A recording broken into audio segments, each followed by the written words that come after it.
Hello and Jai Hind everyone. क्या सच में कुछ ऐसे क्वेश्चंस हैं जिस पे हमें कॉमन मार्क्स मिल सकते हैं क्लास 10 मैथमेटिक्स स्टैंडर्ड के कुछ सेट्स में? So let us start the solution to know the exact reason. क्या सच में ऐसे कुछ क्वेश्चन है या नहीं, या फिर से रूमर्स उड़ाई जा रही है सोशल मीडिया पे?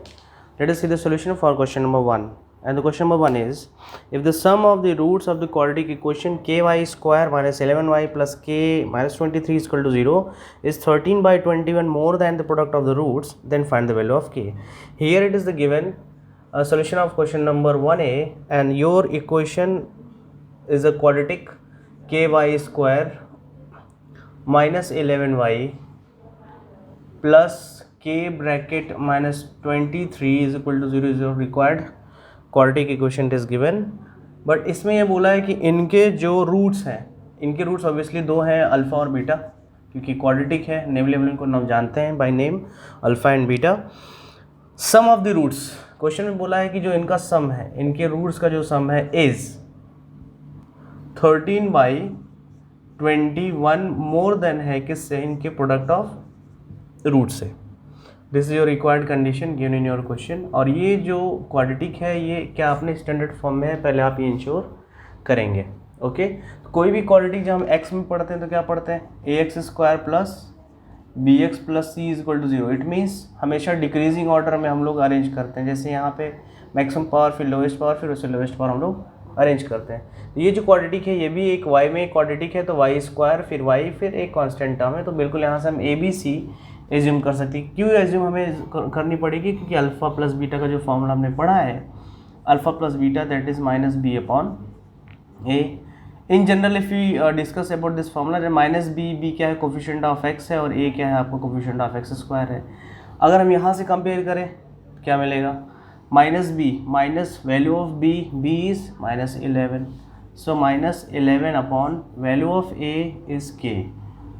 सिंप्लीफाई करने पे क्या मिलेगा, 11 अपॉन के, ये वैल्यू आ गई अल्फा प्लस बीटा की। और क्या रिक्वायर्ड है हमें फॉर्मूले में, क्वेश्चन में रिक्वायर्ड है alpha into beta product of roots, so c upon a mean constant term by coefficient of x square. यहाँ पे एक्स स्क्वायर कोफिशिएंट लेते हैं, यहाँ वाई स्क्वायर का कोफिशिएंट लेंगे। Value of c is what, k minus 23 this is constant term upon value of a is coefficient of y square that is k. So both the required value we had, let us put in this equation. What is that, alpha plus beta की value है 11 upon k is equal to alpha into beta, value of alpha into beta के minus 23 upon k and plus 13 by 21। Solve it, 11 by k minus 23 upon k is equal to 13 by 21, correct. So let us solve it. 11 for the आप पूरा LCM ले लीजिए यहाँ पे के, ये हो जाएगा 11 minus k minus 23 is equal to 13 by 21। Bracket of 11 minus k plus 23 upon k is equal to 13 upon 21। Like terms 11 23 1 3 4 34 minus k upon k is equal to 13 by 21। Cross multiplication, 21 multiplied by 34, what will that, 21 into 34 minus 21 k is equal to 13 k, sure. So 21 into 34 is equal to 13 के plus 21 k. How it become plus 21? This is minus, transpose right hand side become plus 21, general mathematics. So 21 into 34 is equal to 13 k, और 21 k मिलके कितने हो जाएंगे, how many k, 4 and 34 again, 34 k. So value of k will be 21 into 34 upon 34 is equal to k, 34 cancel, value of के is 21 is equal to के। सो अभी तक जो सोल्यूशन 1 मिला हमें, इसमें किसी भी तरह का इनवैलिड आंसर या फिर आउट ऑफ सिलेबस कोई पार्ट नहीं है। So move further for the option. अगर किसी ने 1 किया है तो उसका आंसर के इक्वल टू 21 हो, मैच कर सकता है। और अगर किसी ने बी किया है इसका ऑप्शन, तो देखते हैं उसका सोल्यूशन क्या है। So pause the video to note it down. It's very easy है, formula based question and general calculation containing. Okay, move on the solution number B of the same question. इन दोनों में से कोई एक करना था, तो अगर आपने ए अटेम्प्ट किया है तो उसके अकॉर्डिंग आपका आंसर जो के आ रहा है, the value of k will be 21। Let us discuss about the b. What is b, मैं एक बार पढ़ देता हूँ क्वेश्चन आपके लिए। If x equal to -2 is the common solution of the quadratic equation, there are two different quadratic equations are given, then find the value of a square b. दो अलग अलग क्वाड्रेटिक दिया गया, लेकिन उसमें एक चीज़ बोल दिया है कि x इक्वल टू -2 जो है ये एक कॉमन सॉल्यूशन है। Common solution in the sense कि ये जो वैल्यू है ये सेटिस्फाई करेगी दिए गए दोनों क्वाड्रेटिक इक्वेशन को। तो पहला क्वाड्रेटिक इक्वेशन हमारा है ax square plus x minus 3a is equal to 0, और जो दूसरा हमारा इक्वेशन दिया गया है वो x square plus b x plus b is equal to 0 है। क्योंकि x इक्वल टू -2 इसका एक कॉमन सॉल्यूशन है, तो डेफिनेटली x की वैल्यू इसमें सेटिस्फाई करेगी, मतलब left hand side is equal to right hand side होगा अगर हम x की वैल्यू -2 पुट अप करते हैं। तो let us put the value of x equal to -2 in the first equation. So a use brackets while putting the value of the variables. कभी भी आपको वेरिएबल की वैल्यू पुट अप करनी है bracket का यूज़ करेंगे तो बेटर होगा आपके लिए। So -2 square plus bracket -2 and -3a is equal to 0। So a ये एक नेगेटिव नंबर है, इसका पावर एक इवन नंबर है, और कभी भी किसी नेगेटिव का पावर अगर इवन होता है तो वो नंबर ऑलवेज पॉजिटिव होता है। इसका स्क्वायर क्या आएगा, -2 square will be +4 plus minus multiply -2 okay and -3a is equal to 0। यहाँ से आप फाइंड कर सकते हैं 4a - 3a and -2 is equal to 0। 4a - 3a will be a and -2 is equal to 0। Value of a will be 2। So value of a हमें मिल चुकी है। Similarly let us put the value of x equal to -2 in the second given quadratic equation. So again put x equal to -2, what will happen, -2 we are using brackets, be careful, plus b bracket -2 and plus b is equal to 0, simple substitutions। -2 again same condition, minus एक negative number है, power में even है तो ये positive number आएगा। So 4 and -2b because plus b multiplied में -2 भी आएगा, plus b is equal to 0। Like terms को आप सॉल्व कर दीजिए तो 4 और ये 2b में और ये प्लस में है, ये माइनस में, सब्ट्रैक्शन होगा, -b is equal to 0। You can get the value of b from here, so 4 is equal to b or b is equal to 4, it's your choice to transfer any one of them। तो क्या हमसे ये पूछा था कि a और b बताइए? जी नहीं, हमसे नहीं पूछा था, हमसे पूछा था value of a square b बताइए। तो a की वैल्यू पुटअप कर दीजिए, value of a is 2 square into value of b is 4, so this is 4 into 4, the answer is 16। So no invalid answer, it's a valid answer and this is the question which is belongs to our syllabus. तो अभी तक तो कोई बात नहीं है कि sir कोई कॉमन नंबर का सिचुएशन बन रहा है। So to write down the solution pause the video to note it down. I am going to erase this and let us discuss the question number 2। Okay, hope so there should not be any problem. This questions are very easy. अभी तक तो सारे question easy दिखें इस set में, क्या आगे आने वाले क्वेश्चन भी इतने ही आसान है? Go through the questions now. Question 2, there is a figure given, there are two concentric circles means the circles which is drawn from a common center having different radii with center O, इनका common center दे रखा है। if a r c and a q b are the tangents, diagram में आपको visible होगा, और to the smaller circle from the point a, एक point A से draw किए गए हैं दोनों, laying on the larger circle, जो कि पॉइंट ए लार्जर सर्कल पे लाई कर रहा है, find the length of A see if A Q की वैल्यू 5 गिवन है। सो let us draw the two concentric circles of same centre ये मान लेते हैं, और दो अलग अलग रेडियाई में हम लोग प्लॉट करते हैं। Okay, so after plotting there is a point A which is given on the larger circle, point A larger circle पे मेंशन है, और ए से एक टेंजेंट खींचा जा रहा है इस तरफ, एक दूसरा टेंजेंट है कुछ इस तरह से खींचा जा रहा है। Okay, point of contact note कर लेते हैं। This is point Q, this is point R, this is point C, okay, this is centre O, this is B। This is your required diagram. Given that AQ is equal to 5, जो A से Q की length है ये 5 centimetre है। We know a theorem, हम क्या जानते हैं एक थ्योरम कि किसी भी सर्कल के एक्सटर्नल पॉइंट से खींचे गए पेयर ऑफ टेंजेंट्स की जो लेंथ होती है वो सेम होती है। Do we know that? Suppose P, A and B. P is our external point. This is the circle of center O. तो PA is equal to PB. इस theorem का यूज करेंगे, इसको हम बोलते हैं length of tangents drawn from the external point to a circle are equal. इसका use इसमें करने वाले हैं. अगर AQ 5 है तो डेफिनेटली AR भी 5 ही होगा by the same theorem. And if you are joining O to Q and O to R, इसमें भी एक थ्योरम हमने पढ़ा है कि किसी भी सर्कल में कॉर्ड अगर आपके पास है, कॉर्ड और ये सेंटर, तो सेंटर को अगर आपने ज्वाइन किया कॉर्ड पे परपेंडिकुलर खींचा है तो ये परपेंडिकुलर हमेशा बाइसेक्ट करता है इस कॉर्ड को. ओके. और कॉर्ड क्या होता है? Chord is a line segment join the 2 point on the circumference. So this theorem will use. अगर हम बड़े वाले सर्कल को ध्यान से देखें तो ये AB जो होगा हमारा, ये एक कॉर्ड होगा और O से हमने Q को ज्वाइन किया, पॉइंट ऑफ कॉन्टेक्ट पे 90 बनाएगा. This is also one more theorem because this is your tangent, this is your point of contact, और पॉइंट ऑफ कॉन्टेक्ट पे रेडिया की जब ज्वाइन करते हैं तो 90 डिग्री बनाता है. और ये 90 डिग्री बड़े वाले सर्कल के अकॉर्डिंग अगर ट्रीट करें तो AB हमारा कॉर्ड होगा, है ना. ये AB हमारा कॉर्ड हो जाएगा और ये इक्वल पार्ट्स में डिवाइड करेगा. So if it is 5, definitely it is also will be 5 by the theorem. Same thing is going to take place in this. अगर AC को हम आर्क ट्रीट करते हैं, ARC नाम है इसका, ARC. ओके. और AC हमारा क्या है? कॉर्ड है. इस कॉर्ड पे एक परपेंडिकुलर सेंटर से ड्रॉ किया और ये परपेंडिकुलर हमेशा बाइसेक्ट करेगा इस कॉर्ड AC को भी. That's why if it is 5, similarity is also will be 5 centimetre. So what is asking for? It is asking for AC and we know that AC is the sum of AR plus RC.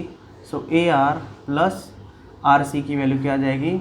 5 plus 5, that is 10 centimeter. Very easy question. So this is the answer for the question number 2 of set 2 of standard mathematics. So 2 different theorems will take place. इसको लिखना होगा. Okay, these are very easy. Let us move on the third one. अभी तक कोई common marks की situation arise नहीं हुई है. Done? I'm going to erase this. You can match your answer and you can clear your concepts. अब आते हैं क्वेश्चन नंबर 3 पे. Question number 3 is the curved surface area of a right circular cylinder is 176. हमें CS से दिया है किसका? किस सॉलिड का? राइट सर्कुलर सिलेंडर का. वो है 176 centimetre square and it's volume is given as 1232 centimetre cube. What is the height of the cylinder? So 2 different details are given in this question number 3. तो 3 का अगर किसी ने A अटेम्प्ट किया है तो देखते हैं उसका आंसर क्या है. The CSA of the right circular cylinder.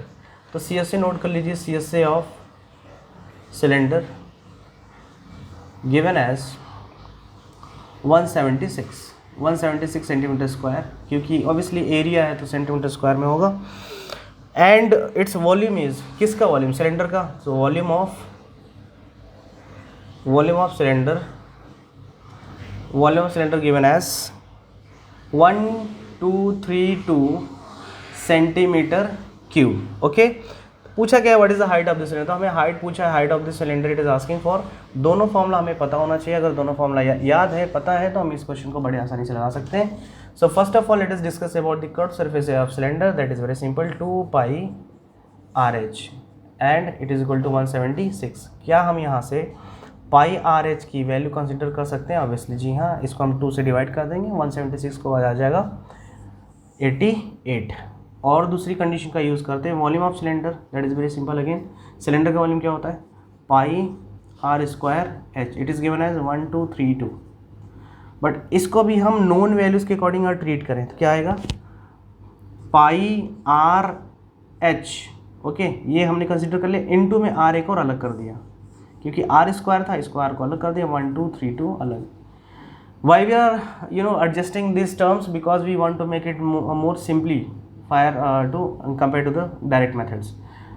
अब क्या करना है आपको? Pi RH into R. Pi RH की वैल्यू हमें पता है. इसको अगर हम इक्वेशन 1 मान लें तो फ्रॉम फर्स्ट पाई RH की value 88 into R is equal to 1232 और R is equal to 1232 upon 88.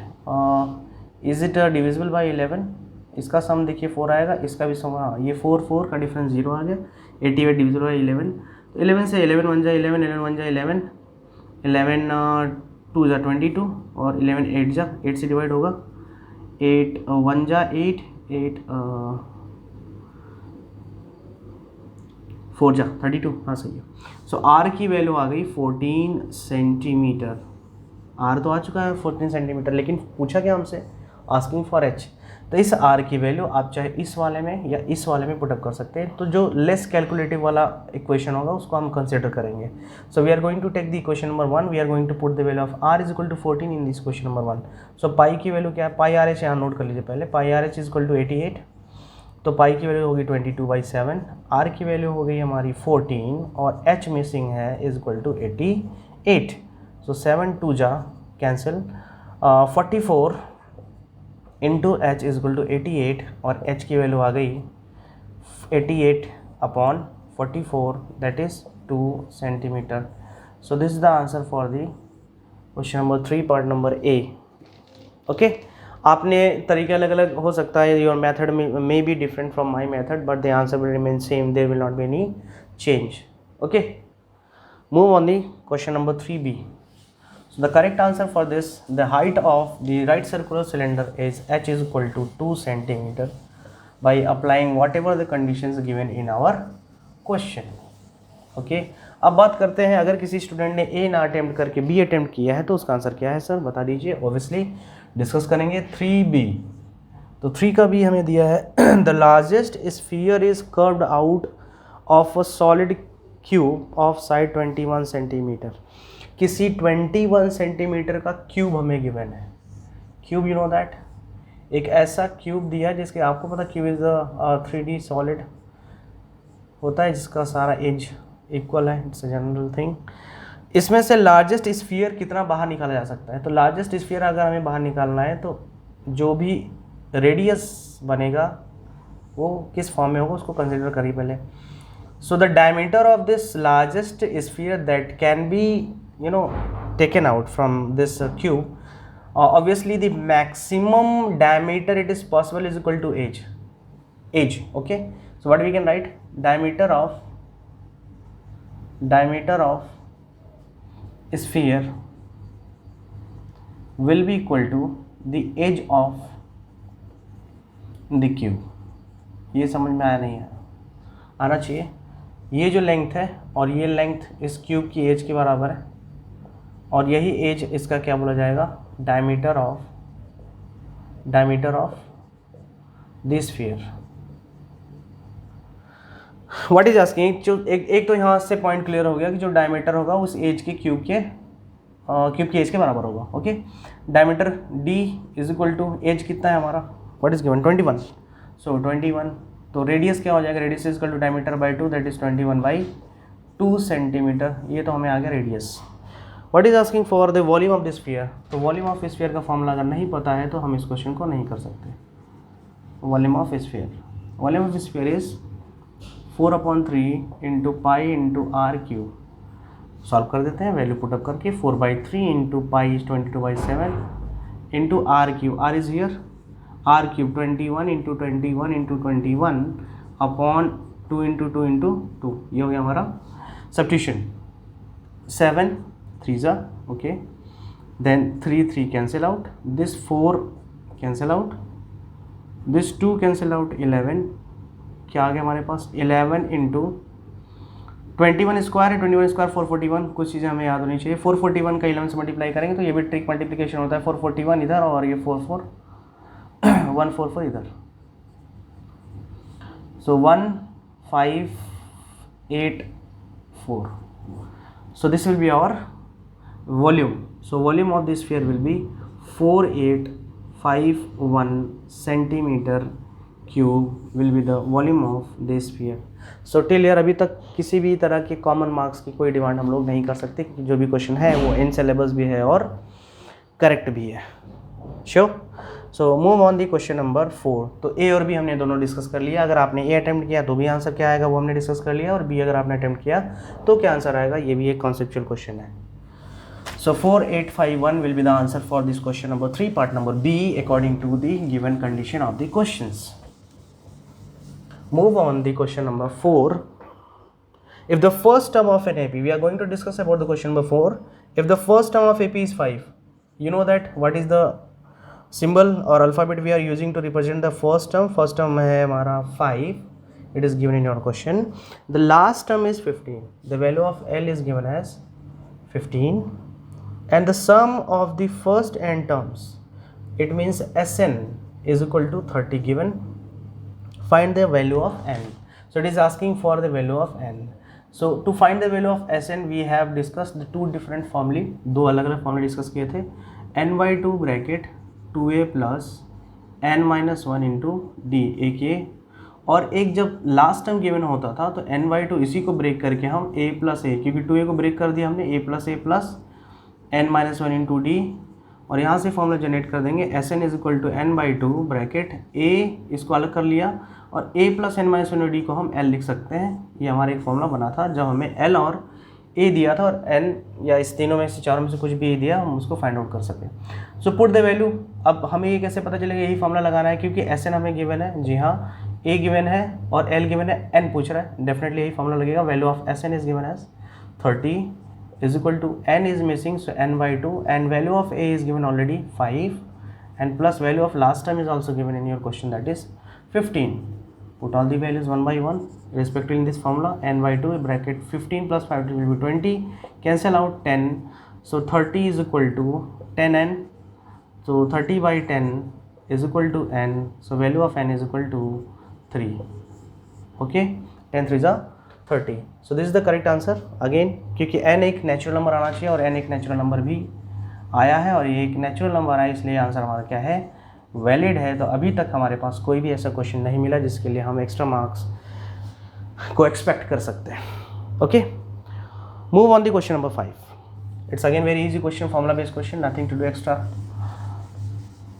So you can say that paper is quite lengthy, not so much lengthy, but if you have totally command on your a little bit calculation and concepts and you have learned the formula, the paper was quite easy. I am talking about the set number 2.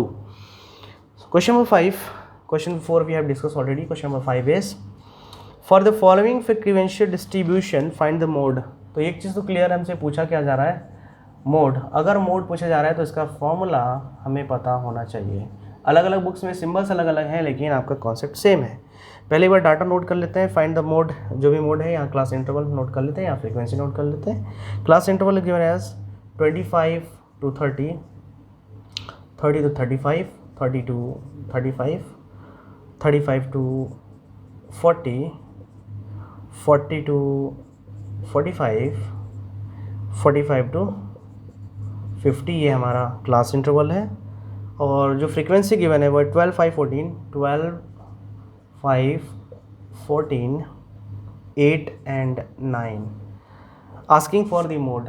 अगर हमें mode निकालना है तो mode या mean या कुछ भी class interval से रिलेटेड, ग्रुप डाटा से रिलेटेड कोई क्वेश्चन हो, be ensure that the given class interval must be inclusive, मतलब कि कंटिन्यूस डाटा इंटरवल होना चाहिए. जहाँ से वो ख़त्म है वहीं से शुरू, जहाँ से ख़त्म वहीं से शुरू. अगर ये फॉर्मेट है तब आप आगे फर्दर कैलकुलेशन के लिए कैरी ऑन करेंगे. अदरवाइज फर्स्ट ऑफ ऑल अगर वो नहीं है, वो कंटिन्यूस नहीं है, डिसकंटिन्यूस है, तो उसको कंटिन्यूस पहले बनाइए, फिर आप फॉर्मूले के बारे में सोचिए और उसके रिक्वायर्ड वैल्यूज़ के बारे में सोचिए, नहीं तो सब जो है गड़बड़ हो जाएगा. Okay, so here we have seen that this given class interval is continuous interval, no problem at all. Frequency given and this mode is totally is the game of frequency. मैंने पढ़ाया है मोड क्या है, game of frequency होता है. Okay, game of frequency. तो कैसे game of frequency? Mode means more, mode means more, more means highest. Okay, highest क्या, फ्रीक्वेंसी. हाईएस्ट फ्रीक्वेंसी के बारे में यहाँ डिस्कस करेंगे, हाईलाइटेड पॉइंट होगा हमारा. सबसे पहले ढूंढेंगे हाईएस्ट फ्रीक्वेंसी कौन सी है. 12 5 14, इसमें हाईएस्ट फ्रीक्वेंसी वाला जो रो है उसको कवर कर लीजिए. यहाँ से बहुत सारी वैल्यूज़ हमें पता होंगी, बट ये वैल्यूज़ पता होने के लिए हमें फॉर्मूला पता होना चाहिए. अब फॉर्मूला क्या है, mode is equal to l plus bracket highest frequency minus preceding frequency upon twice of highest frequency minus preceding frequency minus successive frequency into h class size. Okay, L lower limit of the modal class. अब modal class क्या है हमारा 14, जो जो value required हमें, ये जो 14 आया ना, ये एफ मिल गया हाईएस्ट फ्रिक्वेंसी, इसके ठीक पहले बिफोर वाला तो बिफोर फ्रिक्वेंसी मिल गया, इसके बाद वाला आफ्टर फ्रिक्वेंसी मिल गया, यहाँ से हमें एल मिल गया, lower limit of the modal class मिल गया। क्लास साइज हम कहीं से भी पिक कर सकते हैं, कंटिन्यूस डाटा इंटरवल है, जो गैपिंग होती है वो एच होगा, तो एच यहाँ पे कहीं से भी कंसिडर कर लीजिए, एच आपकी वैल्यू है 25 to 35। Okay, I think we have got all the values. L is was 35, so 35 put here at the place of L. In bracket F is the highest frequency is 14, so 14 minus before preceding उसके ठीक पहले वाली, तो 5 हो जाएगा upon twice of frequency, तो twice of 14 कितना हो जाएगा 28, माइनस बिफोर फ्रीक्वेंसी, पहले वाली फ्रीक्वेंसी कौन सी है 5, और माइनस आफ्टर फ्रीक्वेंसी कौन सी है 8, और यहाँ पे जो क्लास साइज हमको मिली है वो है 5, ये मल्टीप्लाई, अगर सिंबल आपको नहीं समझ में आ रहा है तो ओके। सो 35 plus 14 minus 5 9 upon 28 minus 13 into में 5 कर लो, ये हो जाएगा 35 plus 9 upon 8 minus 3 5 2 minus 15 into 5, तो 5 3 जा तो गया, 3 3 जा यहाँ से गया, what is left with us, so 35 and plus 5 मतलब कि 3 आना, 35 प्लस 3 38 जो होगा हमारा आंसर होगा किसका, मोड का। तो अभी तक तो चीज़ें बिल्कुल अप टू द प्लेस है, अप टू द मार्क्स है, कोई प्रॉब्लम नहीं है। So this is the question which is based on totally based on the formula, so again very easy you can say. So it's all about the question number 5 solution. Let us move on the question number 6 solution. So pause the video to note it down. Otherwise, look at the question number 6. Okay. So no more situations are there till now that we can expect that we will get the common marks for this such situations up to question number 5. Question number 6. The mean of the following frequency distribution is 18. तो question 6 में हमें पहले से ही एक value दे रखी है जिसको बोल रहा है मीन या एवरेज या अर्थमेटिक मीन के नाम से जानते हैं इसको, और मीन की वैल्यू हमें गिवन है 18। चलिए एक तो पता चल गया 18 है। Then find the missing frequency, हमें मिसिंग फ्रीक्वेंसी पता करनी, एक बार क्लास इंटरवल लिख लेते हैं इधर और फ्रीक्वेंसी हम लोग लेते हैं इधर, 11 13 then 13 and 15 then 15 and 17 so on, इस तरह से कैरी ऑन करते हैं, 15 17 17 19 19 21 कहाँ तक है 25 तक, 21 23 23 एंड 25, ये हमारा क्लास इंटरवल हो गया। Then after frequencies are given as, match कर लेते हैं, ओके करेक्ट है, 3 6 9 13 3 6 9 13 F5 9 F5 and 4 F5 4, because this question is related to mean, और मीन से रिलेटेड हम लोगों ने दो फॉर्मूले पढ़े थे, एक पढ़ा था हम लोगों ने डायरेक्ट मेथड, ओके, जिसको हमने सीखा था कि summation F x by summation f होता है, या कहीं कहीं sigma i is equal to 1 to n f I x i भी लिखते हैं, इसके लिए आप कंफ्यूज मत होइएगा, is equal to 1 to n f i. और एक दूसरा मेथड हम लोगों ने पढ़ा था assumed mean method, okay, assumed mean method. One thing I am telling you, आप किसी भी मेथड से लगाइए, डायरेक्ट मेथड से, एज्यूम मीन मेथड से, आंसर में कोई चेंज नहीं होगा, ओके। तो मोस्ट प्रॉब्ली बच्चे प्रीफर करते हैं डायरेक्ट मेथड, चल डायरेक्ट से लगाते हैं। एज्यूम मीन का फॉर्मूला नोट कर लीजिए, a plus summation f d upon summation f, इसी को स्टैंडर्ड फॉर्म में a plus summation i is equal to 1 to n f i d i upon summation F i is equal to 1 to n। ये एक दूसरा formula था जिसे हम mean find out कर सकते हैं, okay done. Where a is the assume mean, इसको हम कहाँ, डी आपका डेविएशन है, इसे हम लोग डिस्कस कर चुके हैं already. So we are going to solve this same question by using the direct method. So this is your method, summation fx by summation f। चलिए लगाते हैं और देखते हैं क्या आता है आंसर। तो हमें एक कॉलम चाहिए x का, और ये x का जो कॉलम है इसको हम बोलते हैं क्लास मार्क, इन शॉर्ट में लिख देता हूँ, क्लास मार्क बोलते हैं इसको। क्लास मार्क को आप लिखते हैं upper limit plus lower limit by 2 से, और हमें एक कॉलम चाहिए किसका, fx का चाहिए, है कि नहीं, okay, because what is the formula, x bar is equal to summation F x by summation है, मतलब एफ एक्स का कॉलम चाहिए और एफ का कॉलम का सम चाहिए हम लोगों को। तो एफ एक्स निकाल, पहले एक्स निकाल लेते हैं, upper limit plus lower limit by, तो ये अपर ये है, लोअर ये, इनको ऐड कर दो 13 और ये 11 मिलके कितना आएगा, तो 24 का हाफ करेंगे आएगा 12। इसके बाद आपको कुछ करना नहीं होता, क्या करना है, जो भी गैपिंग है ना, इस गैपिंग में जितने के भी गैपिंग है क्लास है, इसको आप एच बोलते हो, एच को ही ऐड करते चले आते हैं। इन शॉर्ट मतलब होता तो ही upper plus lower limit by 2, लेकिन अपनी कैलकुलेशन को ईजी करने के लिए हम यही वाला प्रोसेस अप्लाई करते हैं। तो 13 to 15, हाँ एक चीज़ फोकस करिएगा कि सारे में इंटरवल जो है सेम होना चाहिए। तो ऑब्वियसली हमने देख लिया 2 का इंटरवल है, एच इक्वल टू कितना है 2, यही 2 आप ऐड करते चले आओ। तो 12 में 2 ऐड कर दिए, 14, 16, 18, then 20, 22 and 24. If you want to check that your upper limit plus lower limit by 2 concept is working or not, you can pick any one of the x, आप यही पिक कर लो, मान लो 18 ये आएगा कि नहीं, तो 17 और 29 को ऐड कर दो, कितना आएगा 36 आएगा, 36 का हाफ 18 आएगा, हाँ यहाँ सही है, आप कोई भी पिक कर लो। 25 और ये 23 को ऐड कर दो, कितना आएगा 5, 3, 8, 48 का हाफ 24, मतलब हमने सारा सही किया, इसके लिए ज़्यादा डिस्कशन नहीं करना है। अगला कॉलम जो है एफ एक्स का है, इसको आप निकाल लीजिए, एफ इंटू एक्स, 12 3 36, 84, 144, 18 और 13 का मल्टीप्लाई करिए, 18 और 13 का 24, 2, 13, 1, 234, so 234 will be the multiplication 18 है, और ये आएगा 20f, ये 110, ये 96। सो this is all about this F x. और रिक्वायर्ड क्या है, समेशन एफ एक्स, तो F x summation F x निकाल लीजिए यहाँ से, और यहाँ से आप निकाल लीजिए summation f. Let us take out, ये एफ हमारा अनलाइक टर्म है, बाकी इन सबको ऐड कर लीजिए, कितना आएगा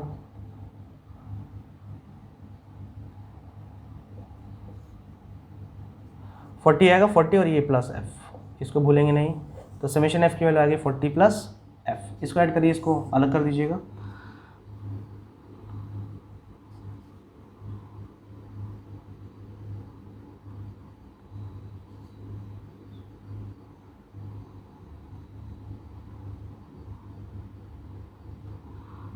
$704 प्लस 20f आएगा। ओके, तो 704 प्लस 20f ये आ गया आपका समेशन एफ एक्स। अप्लाई कर दीजिए, एक्स बार की वैल्यू हमें गिवन है ना, mean 18 equal to summation F x की वैल्यू पुटअप कर दीजिए, 704 plus 20f upon summation f की वैल्यू पुटअप करिए यहाँ से 40 plus f. Now do the cross multiplication, cross multiply जब भी होगा तो ये 18 का दोनों में मल्टीप्लाई होगा, तो 18 4 जा 720 प्लस 18 का एफ में होगा, तो 18f is equal to 704 and plus 20f। Take out the separate the terms of like and unlike, so 720 minus 704 is equal to 20f minus 18f। ये तो सिंपल कैलकुलेशन, 20f वहीं, 18f उधर, 704 इधर, 720 में से 704 जाएगा, कितना आएगा 16 आएगा, इज इक्वल टू 20f में से 18f जाएगा तो आएगा 2f, तो f की वैल्यू आ जाएगी 16/2 is equal to f, so f is equal to 8। So till here again f integral value एक आई है, तो f की वैल्यू पॉसिबल है 8 is the correct answer for this question number 6। After applying the direct method, हमने ये जो formula apply किया है इसमें, ये कौन सा फॉर्मूला अप्लाई किया है, direct method, and I am sure अगर किसी स्टूडेंट ने इसको एज्यूम से लगाया है तो उसका भी आंसर बिल्कुल यही मिलने वाला है। Okay, so pause the video to note it down, let us move on the question number 7। It's all about the section a, all questions। move on the question number 7 of section B. What will be the answer? Let us check out. Question 7 is find the value of p for which p की value find करनी है the quadratic equation. इन्होंने बोल दिया है quadratic equation, वो quadratic equation कौन सा है, पहले तो ये हमें p पता करना है। I am going to discuss about question number 7 part number a. Find the value of p. So what is to find? What to find? Value of p we need to find for which the quadratic equation. Quadratic equation, it is not in the standard form. Listen carefully. So p bracket x minus 4 into x minus two plus x minus one square whole square is equal to 0 and the condition is given as कि इसका जो root का nature है, nature of roots की बात कर रहे हैं, नेचर ऑफ रूट्स जो है वो रियल एंड इक्वल है।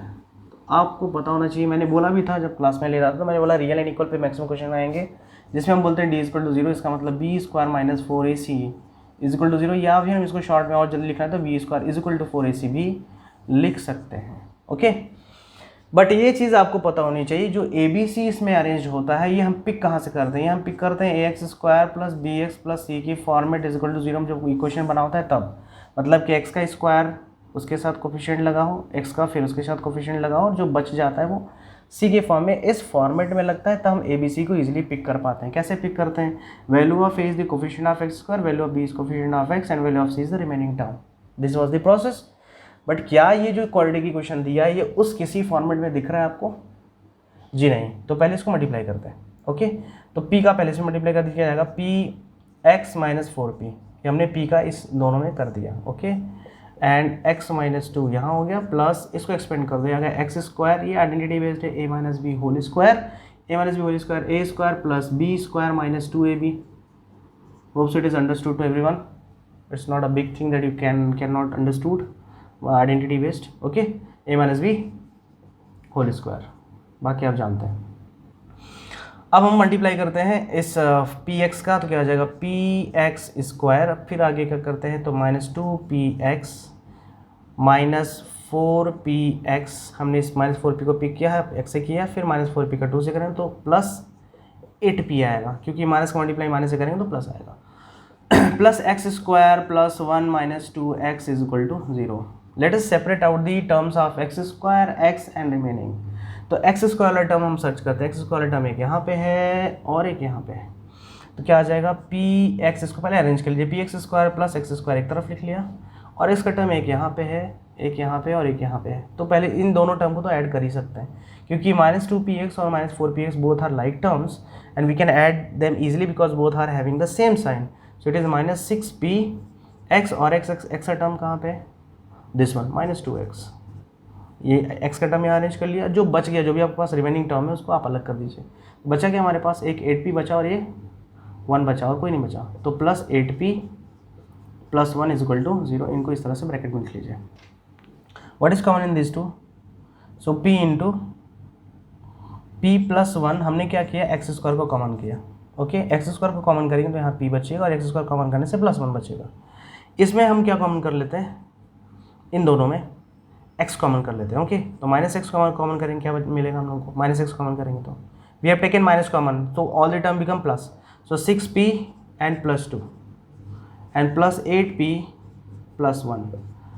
Just check out whether all this format is in the standard और नॉट, मतलब पहले एक्स स्क्वायर का टर्म हाँ है, फिर x का टर्म जी हाँ, फिर इसके बाद बचा हुआ टर्म c है। यहाँ से ABC पिक कर सकते हैं क्या, let us check out. a is was the coefficient of x square, और इसमें जो एक्स स्क्वायर का कोफिशिएंट है वो है p प्लस 1, तो a केवल मिल चुकी है हमें। b क्या होता है, x का coefficient with the sign, b coefficient of x with the sign, तो विद द साइन हमारे पास अगर x को हम यहाँ से यहाँ शिफ्ट करेंगे तो ज़्यादा क्लियर होगा हमें, लेकिन तो हम किसी भी ऑर्डर में लिख सकते हैं। तो x का जो कोफिशिएंट है विद द साइन जाएंगे तो क्या आएगा, minus bracket 6p plus 2, hope so it is clear to everyone. Okay, and value of c is remaining other than these two, इन दोनों को छोड़ के जो बचा 8p प्लस 1, ये हमारा c हो गया। हमें गिवन है कि इनका जो नेचर ऑफ रूट्स है वो रियल एंड इक्वल है, तो हम ये कंडीशन अप्लाई करेंगे, that is b square is equal to 4ac। Value of b is what, this is minus 6p plus 2 whole square, ये b स्क्वायर हो गया is equal to 4 into a p plus 1 into c 8p plus 1, nothing to do, just put all the respective values. ये again identity based हो गया, whole square a square plus b square, ये negative number का अगर power even है तो positive में आएगा, इसका कोई इशू नहीं है। तो आप स्क्वायर कर दीजिए, कितना आएगा 6p plus 2 whole square is equal to 4, multiply कर दीजिए 8p square plus p plus 8p and plus 1, multiply किया p का इसमें दोनों में और इस 1 का दोनों में किया, इसका होल स्क्वायर कर दीजिए, कितना आएगा 6p, तो 36p स्क्वायर आएगा, फर्स्ट का स्क्वायर, सेकंड का स्क्वायर 4 आएगा, plus first second multiply and twice 24p आया ये, इज इक्वल टू, इस मल्टीप्लाई कर दीजिए कितना आ जाएगा, 4 का सब में मल्टीप्लाई होगा, एक बार अंदर सिंप्लीफाई कर लो आप, 8p square plus 9p and plus 1, ये क्या किया आपने सर, 8p और p को ऐड किया 9p बन गया, ये तो हम जानते हैं। और देख लीजिए 36p square plus 24p arrange कर दिया, प्लस 4 इधर हो गया, राइट हैंड साइड में 4 32p स्क्वायर ये हो गया, क्योंकि 4 का मल्टीप्लाई इसमें होगा, 36p यहाँ हो गया, प्लस 4 ये हो गया आपका, okay this is plus 4। Solve further, just solve the like and unlike terms, simple. 36p square है, 32p स्क्वायर है, इसको आप इधर ट्रांसफर करेंगे तो 32 प्लस में इधर आएगा माइनस में, तो 36 में से 32 जाएगा कितना आएगा, 4p स्क्वायर आएगा, 24p यहाँ है, 36p यहाँ है, तो अब 24 माइनस 36 माइनस 12p, तो माइनस 12p आपने लिख दिया, और ये 4 हो जाएगा कैंसिल, तो हमारे पास कुछ बचा नहीं, is equal to 0। What we can write from here, common क्या कर सकते हैं, 4p कॉमन कर लीजिए, 4p इसमें कॉमन कर सकते हैं, तो p minus 12 sorry p minus 3 आएगा, 3 4 12 इज इक्वल टू 0, एक आएगा 4p is equal to 0 by the factorization rule, 4p is equal to 0 and p is equal to 0, एक आंसर आएगा, फिर आएगा p minus 3 is equal to 0 and p is equal to 3, ये आपका perfect answer आएगा। p की possible values आएंगी p is equal to 0 and p is equal to 3।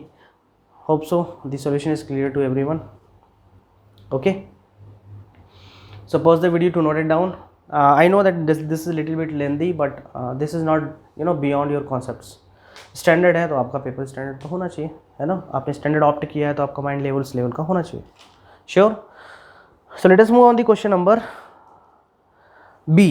It was also very interesting question. So this the answer for p, possible values of p। अगर p की दो possible values आएंगी, एक p equal to 0 आएगा, एक p equal to 3 आएगा। Check कर लीजिए, कहीं कोई प्रॉब्लम है आप कमेंट बॉक्स में कमेंट कर सकते हैं फॉर एनी एरर और any confusion regarding any solution of this set number 2. Okay, I am going to erase this question number 7a. Let us move on the question number b of the same question number. Okay, part b, optional.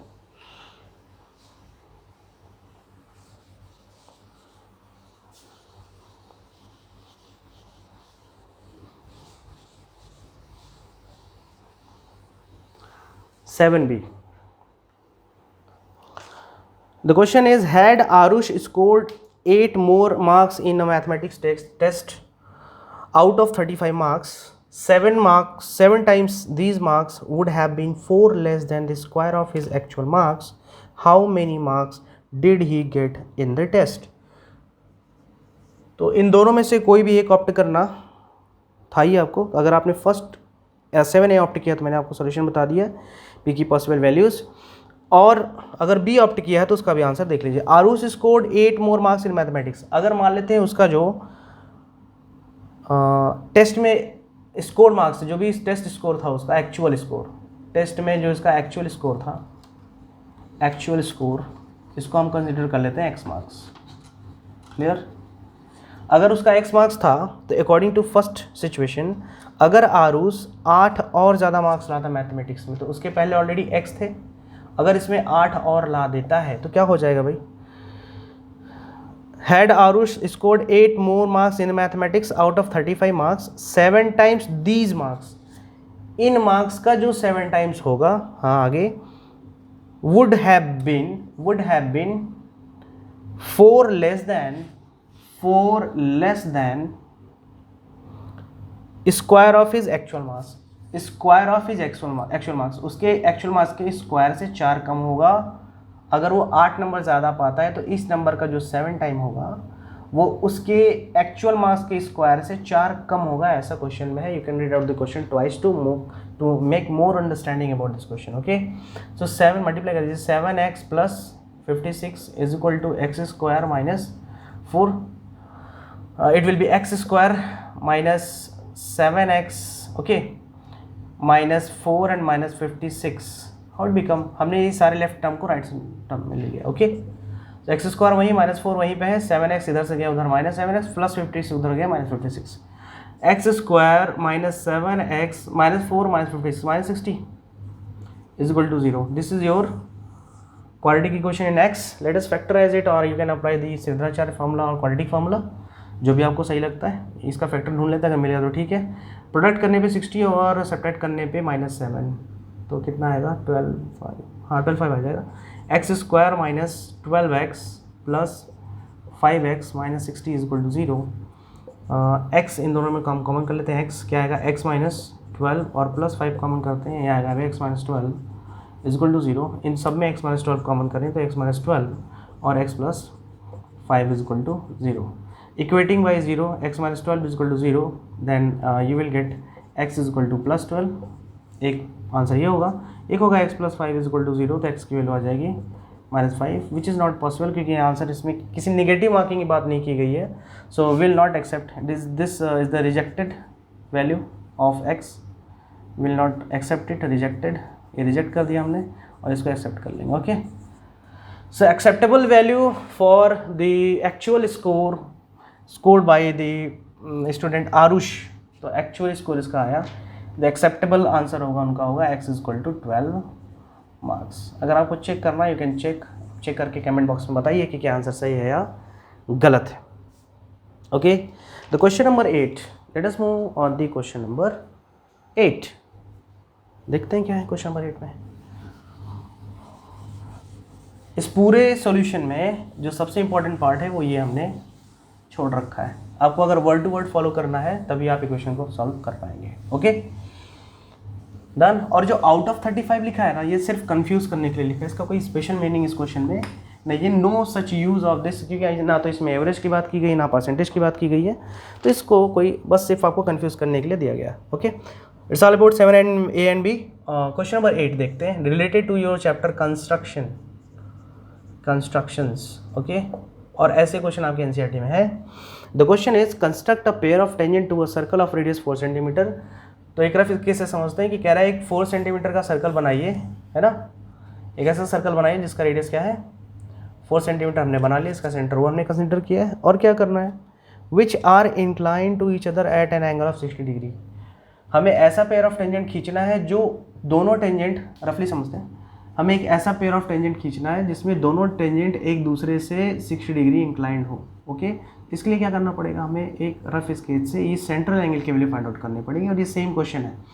तो अगर ये 60 है, हमने पढ़ा है कि angle formed by the point of contact to the radii, जो angle ये बनता है x, और एंगल बिटवीन द टेंजेंट जो बनता है ये अगर y मानते हैं, ये दोनों सप्लीमेंट्री होता है. मतलब x + y is equal to होता है 180. So by using this property can we find out the missing value of x.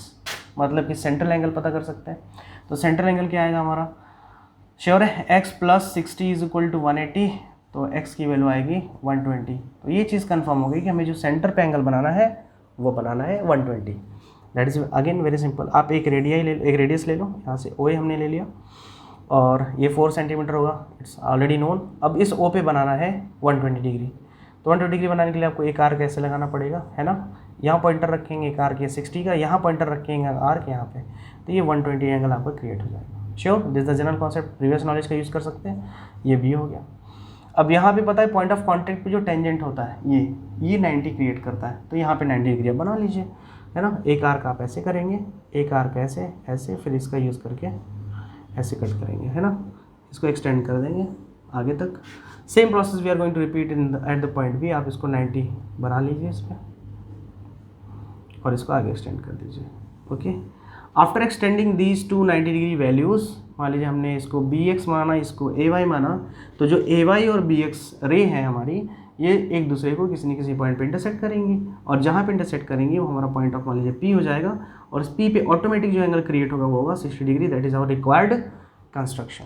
This is our required construction. Okay, rough sketch से सेंट्रल एंगल की वैल्यू, सेंट्रल एंगल का construction, और जहाँ पे ये radii को कट कर रहा है यानी सर्कल के उन दोनों एक्सट्रीम पॉइंट से हम 90 डिग्री फॉर्म करते हुए रे खींचेंगे. ये दोनों रे जहाँ पे इंटरसेक्ट करेंगी वो हमारा रिक्वायर्ड एंगल ऑटोमेटिक 60 होगा. क्यों होगा, क्योंकि आपने ये 120 बनाया, ये आपने 90 बनाया, ये भी 90 बनाया, तो आप एंगल सम प्रॉपर्टी, ये क्वाड्रिलेटरल है, BOAP is a quadrilateral having 4 sides, तो 4 साइड से एंगल सम प्रॉपर्टी आपको पता है 360 होता है ना, चेक करना चाहते हैं तो 360 है, तो बताइए 360 आ रहा है कि नहीं, कंडीशन स्टैंडर्ड जो कंडीशन सेटिस्फाई कर पा रहा है, 90 120 180 120 कितना हो गया 300 प्लस 60 360 जी हाँ सेटिस्फाई कर रहा है। So this is our perfect and correct construction related to question number 8. Hope so the points are clear. Here we will use, अब आपने एग्जाम में तो ऐसे हाथ से नहीं ड्रॉ कर दिया है, बाकी आपका इवेल्युएटर जो होगा ना वो भी हाथ से ही नंबर देगा, आपको खींच के देगा हाथ से एकदम, उसकी आवाज़ आपको मार्कशीट में सुनाई देगी। Okay, let us move on the question number 9. This question number 9 is related to the application of trigonometry या फिर हाइट एंड डिस्टेंस भी आप बोलते हैं. There is a small island in the middle of 100 metre wide river and a tall tree stand on the island. ये पहला statement है. P and Q are the points directly opposite to each other on the two banks and in the line with the tree. If the angle of the elevation of the top of the tree from P and Q respectively 30 and 45, find the height of tree. और आपको use भी करना है 1.73 जो कि value है √3 की. यहाँ थोड़ी सी कन्फ्यूजन आप आ सकते हैं. यहाँ लिखा there is a small island. एक आइसलैंड है जो कहाँ लाई कर रहा है, middle of the 100 metre wide river. ये जो रिवर है एक्चुअल में 100 मीटर वाइड है, तो ये 100 मीटर वाइड जो रिवर है इसके मिडिल में, मिडिल मतलब एग्जैक्टली मिडिल में नहीं, इसके बीच में, जैसे बोलते हैं इसके बीच में कहीं पे एक आइसलैंड है और उस आइसलैंड पे एक ट्री है. ओके, टाल ट्री है, स्टैंड ऑन द आइसलैंड, उस आइसलैंड पे कहीं पे है. P and Q are the points directly opposite to each other. मतलब P अगर यहाँ है तो Q यहाँ है, अगर किसी ने P यहाँ लिया है तो Q यहाँ पे होगा, अपोजिट है. ये रिवर के दो किनारे हैं, बैंक्स हैं, ठीक है. उस नदी के दोनों किनारे के अलग अलग points P and Q directly opposite to each other on the two banks and in the line with the tree. मतलब इसी में ट्री भी कहीं होगी. ओके, तो मान लेते ट्री हमारे यहाँ पे eight the point A. Suppose इस A पे हमारा ट्री है. If the angle of elevation of the top of the tree, अब इस ट्री की अपनी एक हाइट होगी, है ना. इस ट्री की हाइट है AB, मान लेते हैं H है. इस पॉइंट P से कुछ एंगल ऑफ एलिवेशन बन रहा है, तो नीचे से ऊपर की तरफ बनेगा एंगल ऑफ एलिवेशन इसके टॉप का. ओके, इस ट्री के टॉप का एंगल ऑफ एलिवेशन यहाँ से बनेगा और इस पॉइंट से यहाँ से बनेगा. Sure, angle of elevation downward to upward बनेगा, ये भी डाउनवर्ड टू अपवर्ड ही बनेगा, लेकिन कौन कितना एंगल है वो आपको डिसाइड करना है. One angle is making from P and Q are respectively 30 and 45. तो P पे कम एंगल बन रहा है और Q पे ज़्यादा एंगल बन रहा है. तो इसमें आप देख के बताइए, P पे कम एंगल दिखा रहा है तो हमें P शिफ्ट करना पड़ेगा, क्योंकि हमने ट्री को उधर ले लिया. तो P की जगह यहाँ है, यहाँ Q लिख देते हैं, यहाँ पे P. अगर परफेक्ट डायग्राम आपको चाहिए तो अकॉर्डिंग टू सच कंडीशन दिखना भी चाहिए ना कि Q पे 45 है और P पे 30, ऐसा विजिबल भी होना चाहिए. तो विजिबल भी है क्योंकि जो पॉइंट जितना क्लोज होता है उसका एंगल ज़्यादा होता है, जितना फार होता है उतना कम होता है. तो P पे कितना एंगल बन रहा है, रिस्पेक्टिवली बोला इसलिए ऐसा करना. अगर रिस्पेक्टिवली वर्ड नहीं होता तो हम नहीं करते. तो रिस्पेक्टिवली 30 डिग्री हो, तो P पे 30 बनना है, ये कंफर्म है. तो 30 दिखना भी चाहिए ऐसा 30 जैसा. और 45 बन रहा है आपका Q पे, ये भी अकॉर्डिंग टू क्वेश्चन आपका सही होना चाहिए. And this is 90 degree, you know that. What is asking, it is asking about height of the tree. Height of the tree हमने एज्यूम कर लिया है. Total length of the river is 100. अगर इतना आप x एज्यूम करोगे, इतना obviously 100 - x होगा. श्योर है, इतना अगर आपने x एज्यूम किया है तो ये जो वैल्यू रिमेनिंग वैल्यू होगी this will be your 100 - x. Let us start with any one of the triangle, जो भी ट्राइंगल आप कंसीडर करना चाहते हो. In triangle ABQ, in triangle ABQ कौन सा ट्रिग्नोमेट्रिक रेशियो लगेगा, ये थीटा है, ये परपेंडिकुलर और बेस 10 लगेगा, no doubt. So 10 45 is equal to perpendicular upon base. Value of 10 45 is 1, perpendicular is h and base is x. By cross multiplication x is equal to h. This is the relation number 1. Let us move on the next triangle. The triangle is BAP. In triangle BAP, what triangle trigonometric ratio will take place? ये theta, ये perpendicular base, फिर से 10 लगेगा, तो 10 30 is equal to perpendicular upon base, tan 30 की value 1/√3 और is equal to perpendicular आपका है h अपॉन बेस क्या है 100 - x। हमें फाइंड क्या करना है h, तो सारी इक्वेशन को कोशिश करेंगे h में बदलने की, है ना। तो जहाँ x है वहाँ h रख देते हैं। This is the relation number second. Okay, put the value of x in equation number, put the value of x from first in the equation number second. Okay, इतना स्टेटमेंट तो लिख सकते हैं। जहाँ x वहाँ क्या लिख देंगे h। So 1/√3 is equal to h upon 100 - h, cross multiply करिए 100 का इसमें हो जाएगा, तो 100 - h is equal to h√3। Now 100 is equal to h√3 और ये माइनस h उधर जाके प्लस h हो जाएगा, कॉमन कर सकते हैं क्या। 100 is equal to h bracket √3 + 1 लिख सकते हैं, तो हो जाएगा 100/√3 + 1 इज इक्वल टू h। ये आंसर तो आ चुका है, लेकिन हमें आंसर रूट की वैल्यू पुट करने के बाद निकालनी है। तो यहाँ से आप रैशनलाइजेशन कर दीजिए। रैशनलाइजेशन तो आता होगा आपको, क्या आएगा 100/√3 + 1 मल्टीप्लाइड बाई √3 - 1 और ऊपर भी √3 - 1 से मल्टीप्लाई होगा इज इक्वल टू h की value. So 100 bracket √3 - 1 upon this is the identity a + b × a - b, तो a स्क्वायर तो √3 का स्क्वायर 3 आएगा, 1 का स्क्वायर 1 आएगा। This will be equal to 100 bracket √3 - 1 upon 3 - 1 2, ये 50 हो जाएगा। तो यहाँ गया 50 ब्रैकेट √3 की वैल्यू 1.732, तो 1.732 - 1, अब 1/732 में से -1 करेंगे तो 50 ब्रैकेट 0.732 मल्टीप्लाई कर लीजिए, 5 2 ज़ा 10, 5 3 ज़ा 15 + 1 16, 36 इतना रह गया। और एक जीरो इसका, और राइट साइड से 1 2 3 1 2 3 यहाँ 36.60 आएगा, चेक कर लीजिएगा। 36.60 आपका आएगा correct answer. Okay, yes 36.60 metre में आएगा, क्योंकि सारे यूनिट जो है मीटर में है, तो ये भी ऑब्वियसली किस में होगा, मीटर में ही होना चाहिए। मल्टीप्लिकेशन क्लियर हो गया, इसको और क्लियरली लिख सकते हैं। 36.6 metre is the answer for height of this tree. Okay, move on the question number 10 again very easy question based on your AP arithmetic progression. I'm going to erase this question. Again this was very easy question, आपको substitute करना था और value लेनी थी और बाद में rationalise करके आंसर लेना था। 36.60 या 36.6 भी लिख सकते हैं। मीटर में यूनिट लिखना नहीं भूलेंगे, क्योंकि लेंथ हाइट पूछा है आपके ट्री की, तो ट्री की हाइट हमें पता चल चुकी है। यस एवरीवन, तो भाई कॉमन तो अभी नंबर मिलने से रहा, अभी तक तो कहानी बिल्कुल नीट एंड क्लीन है। 10 की बात करते हैं। क्वेश्चन नंबर 10 है in an AP the sum of the first n term is n/2 bracket 3n + 5, find the 25th term. आसान सा क्वेश्चन है ये। Sn गिवन है हमें, Sn गिवन है कितना n/2 ब्रैकेट 3n + 5, ओके, और पूछ रहा है कि A25 या फिर कई लोग इसको T25 भी बोलते हैं, तो कोई वैल्यू कोई इसमें प्रॉब्लम नहीं है। It's just different symbols to represent the general terms of an AP। Sn का कॉन्सेप्ट क्या है, sum up to first n term. तो कभी भी अगर n = 1 रखेंगे तो हमें ये S1 तो देगा, और S1 ही हमारा A1 होता है, A1 मतलब A होता है। Sum up to first term बोलिए या फिर फर्स्ट टर्म बोलिए, बोथ आर सेम, है ना।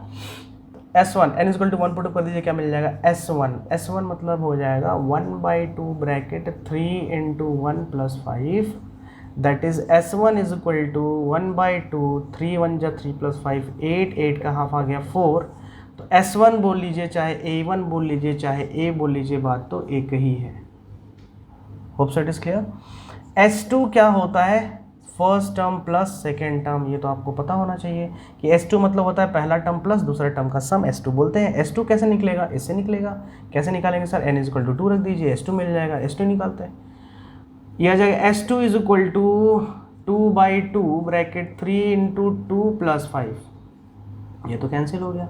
S2 की वैल्यू आ गई 6 plus 5 11, okay.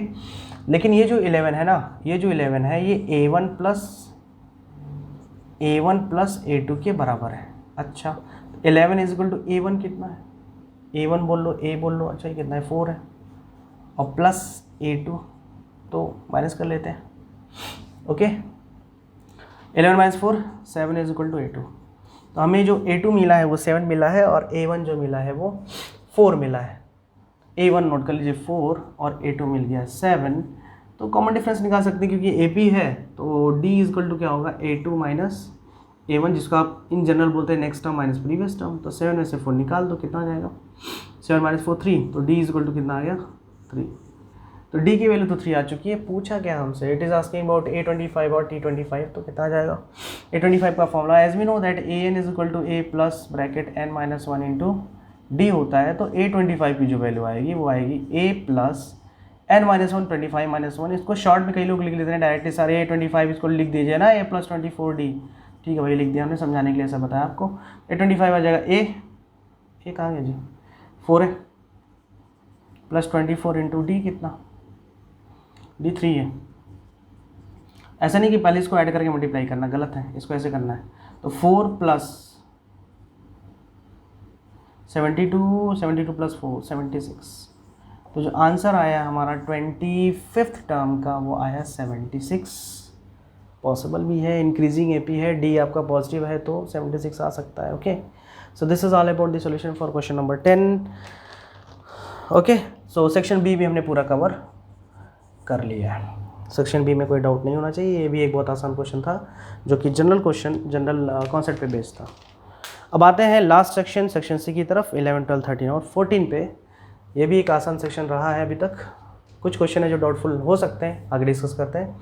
So pause the video to note it down, if you have any problem you can give the suggestion and complaints and anything in this chat box, suggestion box, okay. Going to erase this one.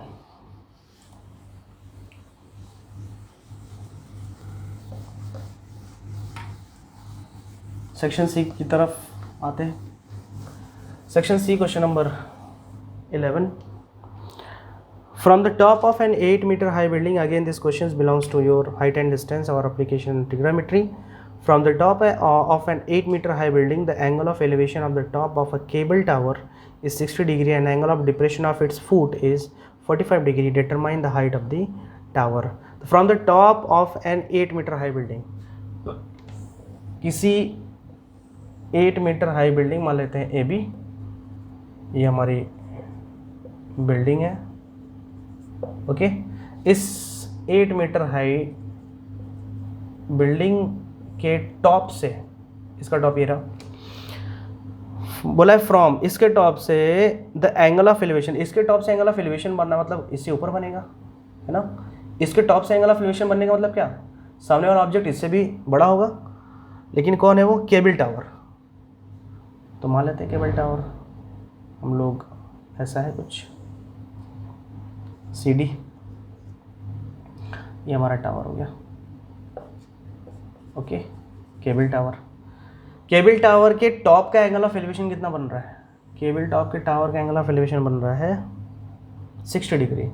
Elevation आप देखिए ऐसे हमने ऊपर arrow दिखाया तो ये 60 degree आपको ऊपर की तरफ बन रहा है, ये लाइन ऑफ हॉरिजॉन है, लाइन ऑफ हॉरिजॉन से जितना ऊपर आप देखेंगे एंगल ऑफ एलिवेशन बनता है। और एंगल ऑफ डिप्रेशन इसके फुट का, किसके फुट का, इसे टावर के फुट का उसी पॉइंट से बन रहा है एंगल ऑफ एलिवेशन कितना 45 डिग्री, ये मैंने डाउनवर्ड ऐसे दिखा है, डन है। तो ये अगर 8 मीटर, इसका कुछ पॉइंट ऑफ इंटरसेक्शन हम नाम रख देते हैं, कहीं P नहीं लिया P, तो ये P रख देते हैं, point of intersection. So PC will be equal to AB, it's very simple, तो ये भी 8 होगा, इतना हमें नहीं पता, इसको मान लेते हैं H। और हमसे पूछा क्या है, हाइट ऑफ द टावर, तो हम ये बोल सकते हैं हमसे CD पूछा है, CD मतलब कि H प्लस 8 पूछा है, इसकी वैल्यू तो H फाइंड आउट करना पड़ेगा, तभी उसमें 8 जोड़ करके आंसर लेंगे। Late us start with any one of the triangle. Start with the triangle APC, या आप चाहो तो अल्टरनेटिव ट्राइंगल इसका भी यूज़ कर सकते हो, जिस किसी को नहीं आ रहा. अगर इस ट्राइंगल से नहीं ट्रीट करना चाहते तो इससे कर सकता है.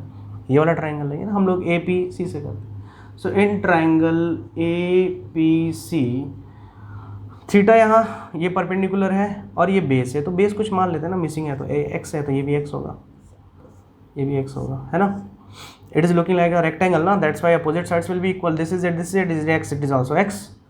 सो इन ट्राइंगल APC परपेंडिकुलर और बेस का कॉन्सेप्ट 10 लगेगा, तो tan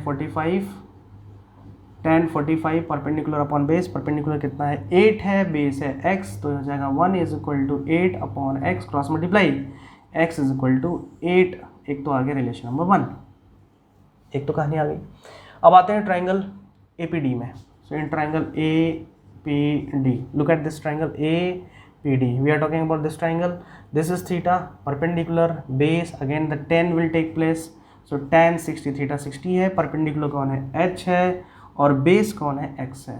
tan 60 की वैल्यू है √3 is equal to h upon x, तो पता है भाई 8 है, तो जगह 8 √3 बाई क्रॉस मल्टीप्लिकेशन h की वैल्यू आ गई है 8 √3. ये h आ चुका है और हमें h चाहिए भी था. तो height of the cable tower will be CD is equal to कितना आ जाएगा h प्लस 8 और h क्या 8 √3 प्लस 8. अब भाई 8 कॉमन कर लो, क्या बच जाएगा √3 प्लस 1. अच्छा 8 √3 की वैल्यू 1.732 प्लस 1 ऐड कर दो, 8 ब्रैकेट 2.732. अरे इंटीग्रल टू इंटीग्रल जोड़ दिया, डेसिमल कुछ है नहीं है, 1.00 इतना तो एडिशन आता होगा आपको, क्लास 10 का एग्जाम दे के आ रहे हैं, है ना. मल्टीप्लाई कर देते हैं, 8 2 जा 16, 5 25, 2 5 21. चेक कर लीजिए मल्टीप्लिकेशन.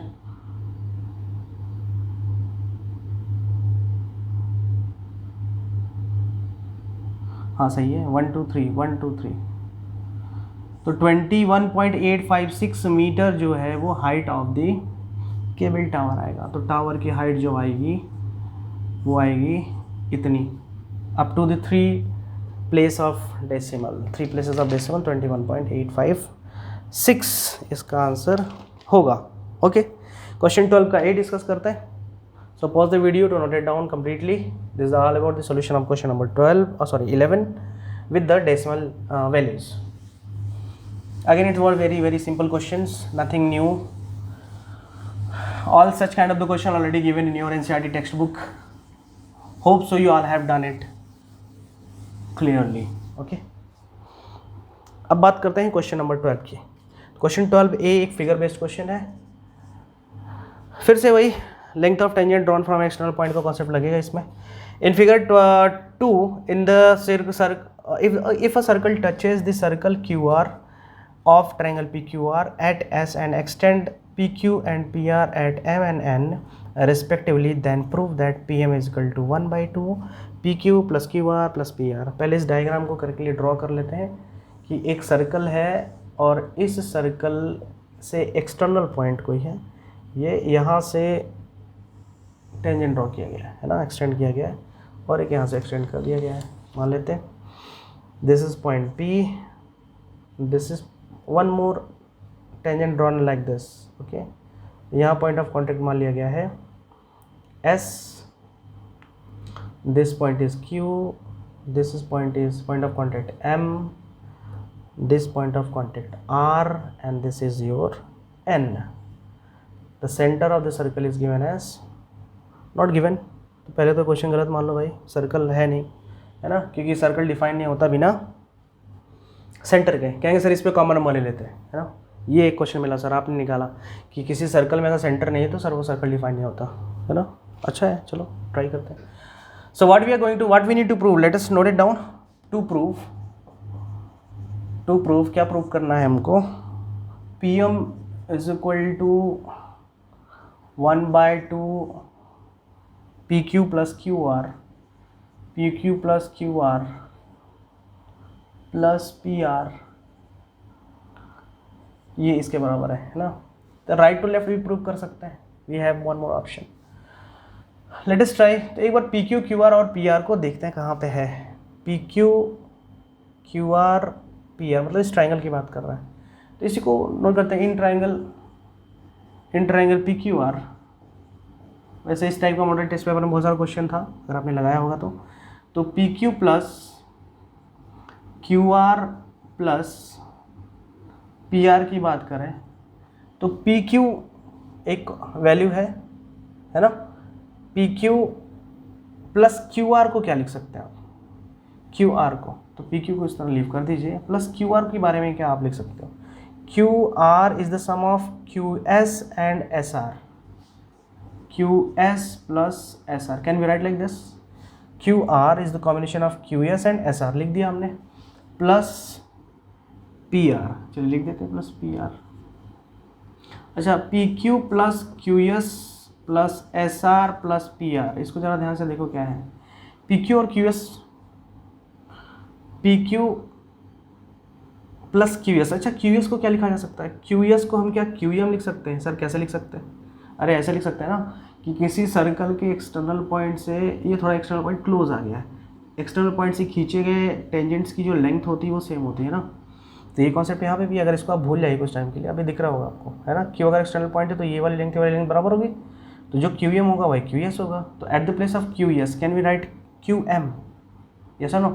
तो P Q plus Q S को हमने लिख दिया Q M plus S R को भी कुछ लिख सकते हैं क्या, एस आर या R S, same concept. R अगर एक्सटर्नल पॉइंट से यहाँ से आपने ड्रॉ किया गया tangent square of tangent, R S और आर एन बराबर होंगे, तो आप आर एस को आर एन लिख सकते हो, R N plus P R, ये हमने चेंज किया। और यहाँ आप रूल लिख देंगे length of tangent drawn from the external point, okay. P Q plus Q M क्या आएगा, P Q plus Q M, ये तो पूरी लाइन आ जाएगी। P Q plus Q M के एक साथ लेंगे तो पी एम आ जाएगा, ये अगर एक साथ लिया तो पी एम आ गया भाई। प्लस आर एन और पी आर, आर एन और पी आर ये दोनों जोड़ दिया तो हमें पी एन मिल जाएगा, है ना। ये P M plus P N आ गया। अच्छा, हमें आंसर किस फॉर्म में चाहिए, पी एम के फॉर्म में चाहिए। ये डिस्टर्ब कर रहा है पी एन, तो पी एन को आप बताओ ज़रा, पी एन को क्या हम पी एन को पी एम लिख सकते हैं क्या, सेम कॉन्सेप्ट से, सेम कॉन्सेप्ट से। ये पी अब थोड़ा बाहर है, ये और ये कॉन्सेप्ट अप्लाई करिए। ये अगर पी एन यहाँ है और पी एम है तो P N is equal to P M लिखा जा सकता है।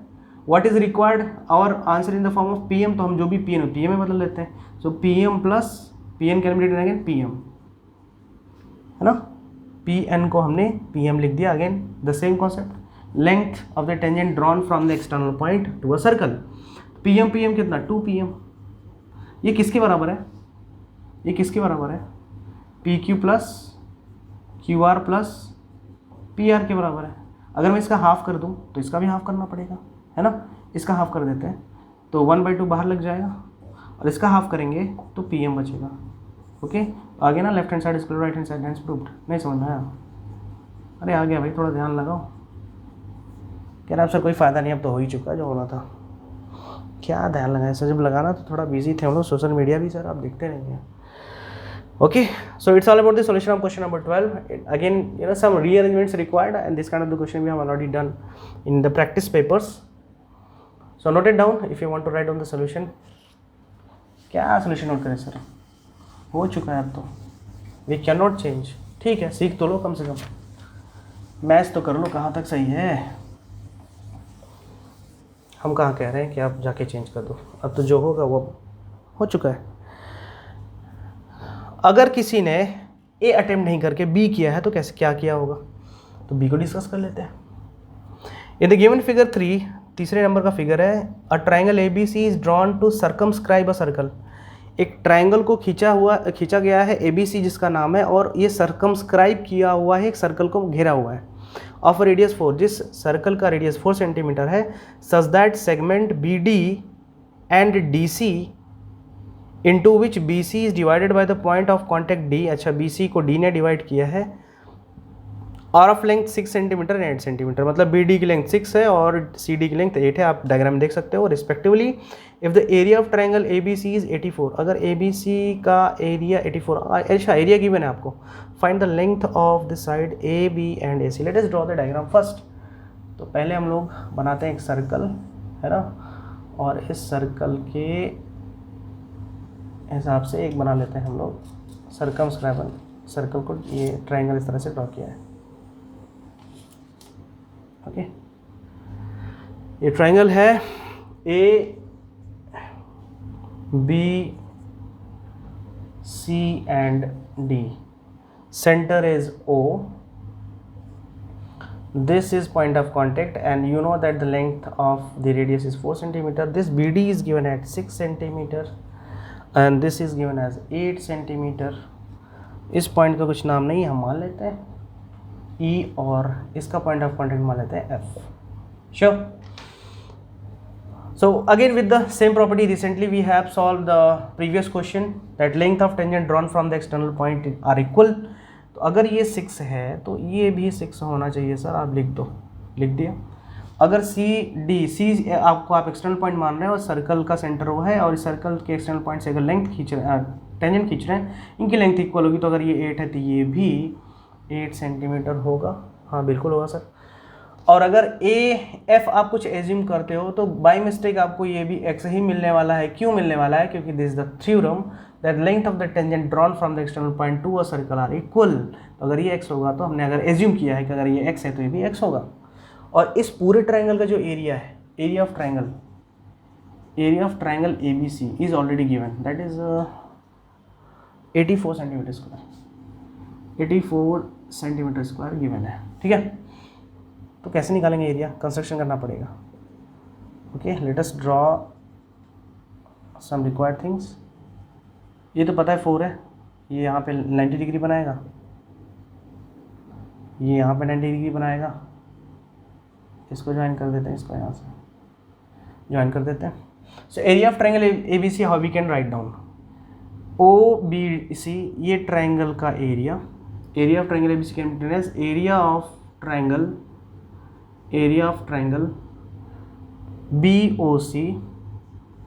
BOC plus area of triangle COA। Sir आप यही ट्रायंगल क्यों ले रहे हैं, ये दोनों क्यों ले रहे हैं? क्योंकि हमें पता है ये बेस कंसीडर कर लेंगे और ये हाइट कर लेंगे, and we know that 1/2 base into height will give us the area of any triangle, plus AOB, area of triangle AOB, और ये जो भी है ये किसके बराबर है? 84 सेंटीमीटर स्क्वायर के बराबर है। अच्छा, BOC का एरिया निकालना, अगर हमको BOC का एरिया निकालना है तो क्या करेंगे? 1/2 बेस इंटू हाइट। तो 1/2 इंटू बेस, B से लेकर के C तक का बेस कितना है? 8 + 6 14 इंटू हाइट, हाइट तो है भाई 4, plus 1/2 into base into height. किस ट्रायंगल के बाद? COA। इसमें बेस देखो यहाँ से 8 + x इंटू 4, क्योंकि हाइट इसकी भी वही रेडियस के बराबर है 4 सेंटीमीटर, ये रेडियस है ना, OI रेडियस है। Plus area of triangle AOB की बात करें, AOB इस ट्रायंगल में फिर से बेस हमारा है x + 6, this is the 1/2 into 6 + x into 4 and that is equal to 84। Many of you have done कि इसको सॉल्व कर लिया फिर कॉमन कर लिया। मैं उससे थोड़ा सिंपल कोशिश करता हूँ आपको बताने की, आपने जैसे भी किया होगा उस टाइम जो भी आपको बेस्ट लगा होगा। हम एक काम करते हैं कि 1/2 इंटू 4 है ना, मतलब 1/2 इंटू 4 यहाँ पे भी है, 1/2 4 इंटू यहाँ पे भी, 1/2 इंटू 4 यहाँ पे भी है, कॉमन कर लिया। अगर ये बाहर हो गया तो बचा क्या हमारे पास? 14 प्लस 1/2 4 कॉमन तो बचा 8 + x, यहाँ बचा प्लस यहाँ भी 1/2 4 कॉमन तो बचा 6 + x is equal to 84। Sure? तो ये तो कैंसिल हो गया, 2 ब्रैकेट 14 सब ब्रैकेट ऑफ कर दो, 14 + 8 + x + 6 + x is equal to 84। अब चाहो तो 2 को उधर भेज दो फॉर योर कन्वीनियंस, और ये कितना हो जाएगा? 28 plus 2x is equal to, हमने 2 को उधर भेज दिया तो 84/2, 2 4 जा 8, 2 2 जा 4, 42 आएगा। और 2x इज इक्वल टू कितना आ जाएगा? 42 - 28, तो 2x is equal to 48 - 12 - 8 4, 3 - 2 1 14, x is equal to 14/2 is equal to 7। ये थोड़ी ना पूछा था सर, x इक्वल टू तो आ गया आपका, आपसे पूछा गया है it is asking about A B and A C. तो ए बी क्या आएगा भाई, ए से बी, अच्छा ये लेंथ, तो x प्लस सिक्स और x मतलब 7 plus 6, it means 13 centimetre, the answer number 1। and AC if it is asking, so AC is what, x plus 8, so x plus 8 that is equal to x is what 7 again, so 7 plus 8 15 centimetre, the answer number 2। ऐसा same question हमारे NCERT में दे रखा है, लेकिन उसमें area नहीं दिया था आपको, एरिया उसमें हीरोज फॉर्मूले से इक्वेट करके, वो थोड़ा ज़्यादा कह सकते हैं, इससे ज़्यादा लेंदी और इससे थोड़ा सा टफ बोल सकते हैं अगर आप अपनी लैंग्वेज बोलें, अदरवाइज उससे ये इजी क्वेश्चन है। ओके, तो अभी तक कॉमन नंबर का कोई प्रॉब्लम नहीं है। Sure. So it's all about the solution for question number 12, part number B. नहीं समझ में आ रहा है, अब कर भी क्या सकते हैं, नहीं समझ में आ रहा तो क्या ही कर सकते हो, है ना, बस गलतियों से सीख सकते हैं। Now I'm going to erase this। हाँ, ये अगर सॉल्यूशन में आपको कुछ नया देखने को मिला है तो obviously like and subscribe, don't forget it. Okay, अगर आप कुछ भी एडिशनल लगा है तो आप बिल्कुल इसको शेयर करिए और सब्सक्राइब करिए, लाइक किए बिना मत जाइएगा, है ना।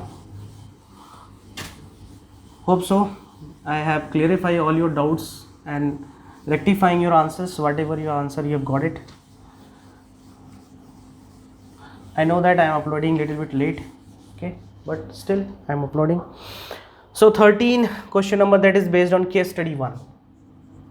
केस स्टडी 1, अब केस स्टडी 1 क्या है, बहुत सारी हिस्ट्री केमिस्ट्री लिखी इसमें, आपको इसमें एक तरह से कैसे रीडिंग स्किल को डेवलप करने के लिए बोला गया है। Khurja is the city in the Indian state of Uttar Pradesh, ये आपको नॉलेज मिल गया यहाँ से कि उत्तर प्रदेश में खुर्जा एक सिटी है जो इंडियन स्टेट उत्तर प्रदेश में है। The famous for the pottery, Khurja pottery traditional Indian pottery work which has attracted Indians as well as the foreigners with a variety of tea sets and बहुत सारी चीज़ में लिखा है। And huge portion of the ceramics use in the country in the supplied by the Khurja and also refer to the ceramic town, इसको ceramic town भी बोला जाता है खुर्जा को।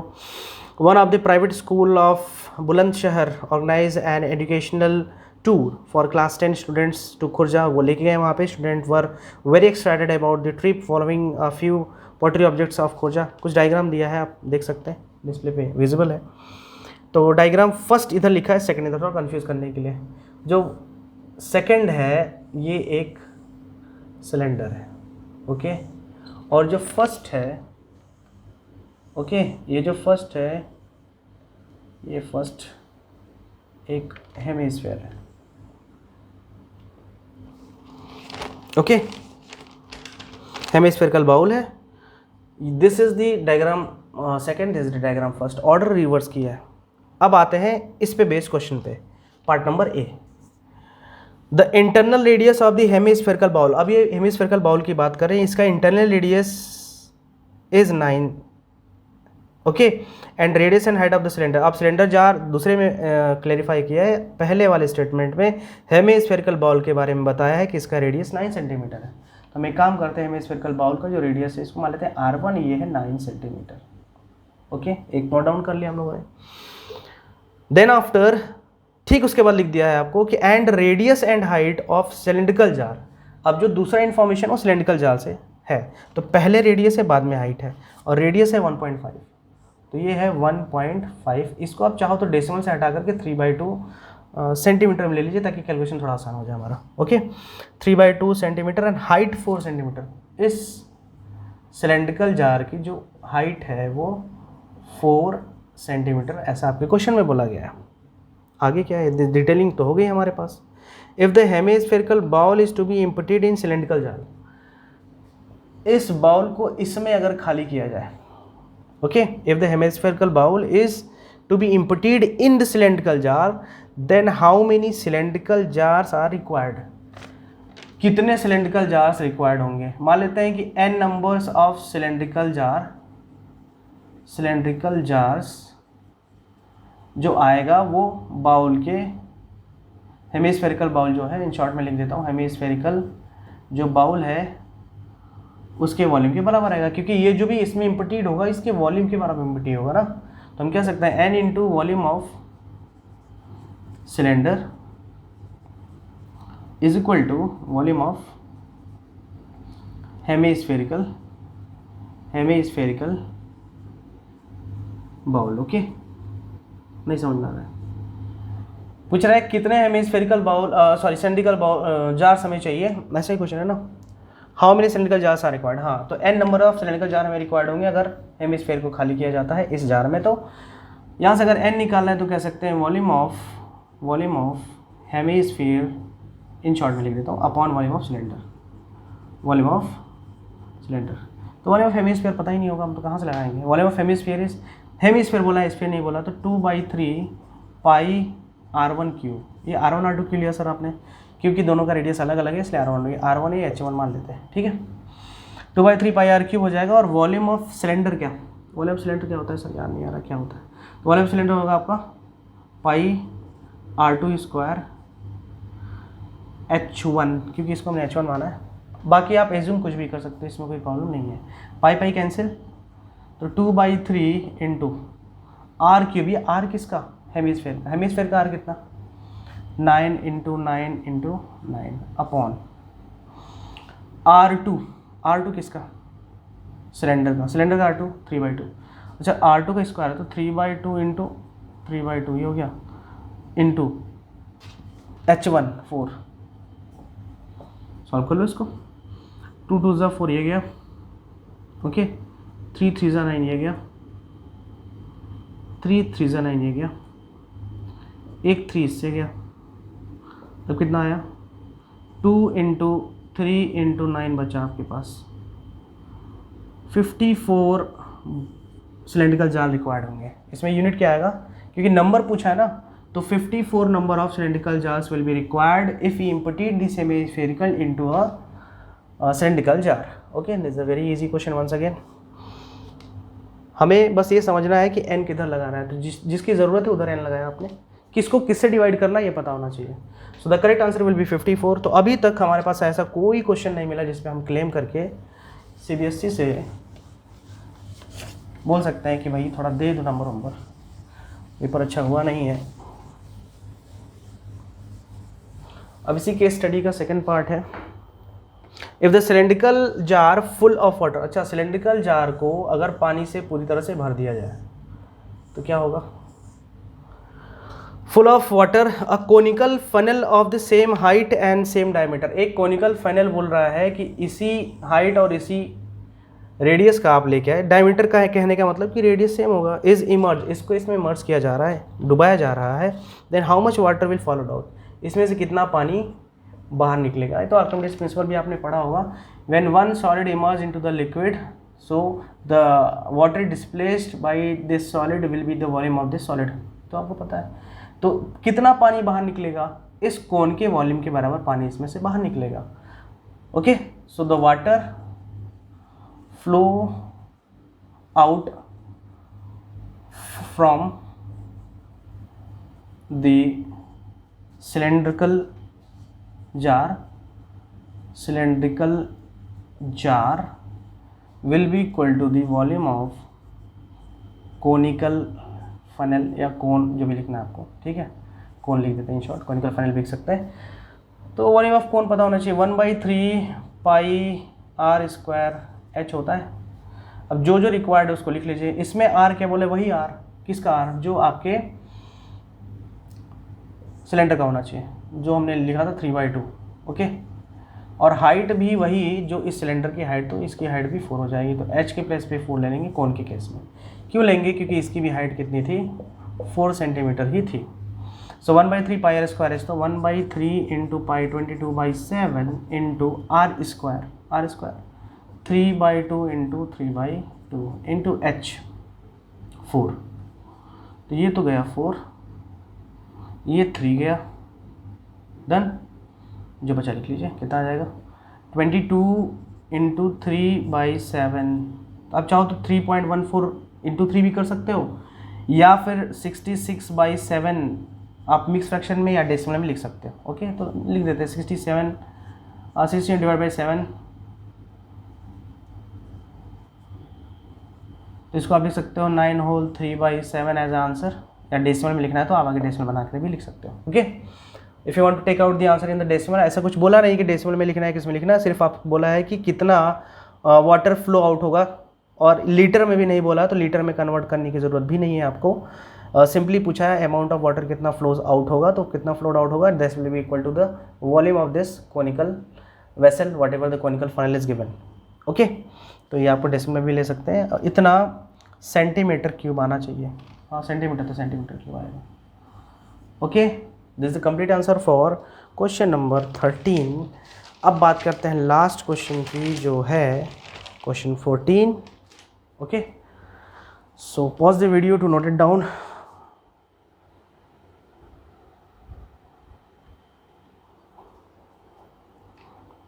हो गया क्या? Move on the case study 2। Move on the case study second. This is the last question of this set number 2. Yoga is an ancient practice which is performed the meditation and exercise. By the practicing yoga, we not even make our body healthy, but also the achieve inner peace of the calmness. The International Yoga Day is celebrated on 21st of the June every year, and since 2015 कुछ GK वगैरह का knowledge आपको यहाँ से मिल सकता है। To promote yoga, the green park society in the Pune organise the 7-day yoga camp in their society. The number of people different age should enrol for this camp is given follows. तो yoga कुछ promote भी किया गया है और कुछ detailing यहाँ पे दी गई कि आप कैसे एज ग्रुप और नंबर ऑफ पीपल्स के बारे में बताया गया है। तो हम इन सिंपल अपने मैथमेटिकल लैंग्वेज में क्लास इंटरवल बोल दें और इसको नंबर ऑफ पीपल्स मतलब फ्रीक्वेंसी बोल देते हैं। और 15 to 25 स्टार्टिंग है, 15 to 25 और 25 to 35, दैन 35 to 45, 10 का रखा है, 35 to 45, दैन 45 to 55, 55 to 65, काफ़ी लंबा एज तक लेके गए हैं लोग। तो एवरेज से ऊपर 55 to 65, 65 to 75, इतना तो काफ़ी था। अब कौन इनरोड करने आ रहा है जी? 75 to 85, अच्छा इसके आप इनरोड करें 75 to, ज़्यादा ही लोग 18 लोग हैं इसमें। फ्रीक्वेंसी है 8, 10, 15, 8, 10, 15, 25, 40, 25, 40, 24 and 18. This is our question in our language. Based on this above, find the following. Find the median age of the following enrolled for the camp.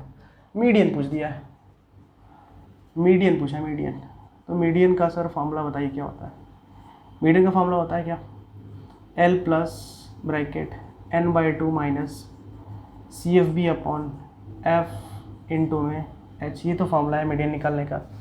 n क्या है सर? n को आप बोल सकते हो समेशन f होता है, या फिर last term of cumulative frequency, ये भी बोलते हैं। तो एक चीज़ तो क्लियर है कि हमें यहाँ पे क्युमुलेटिव फ्रीक्वेंसी निकालनी पड़ेगी मीडियन के केस में। तो मीडियन केस में क्युमुलेटिव फ्रीक्वेंसी का कॉलम बना लीजिए। Cumulative frequency simple addition 8, 18 add करते हैं ना, 33, 58, 98,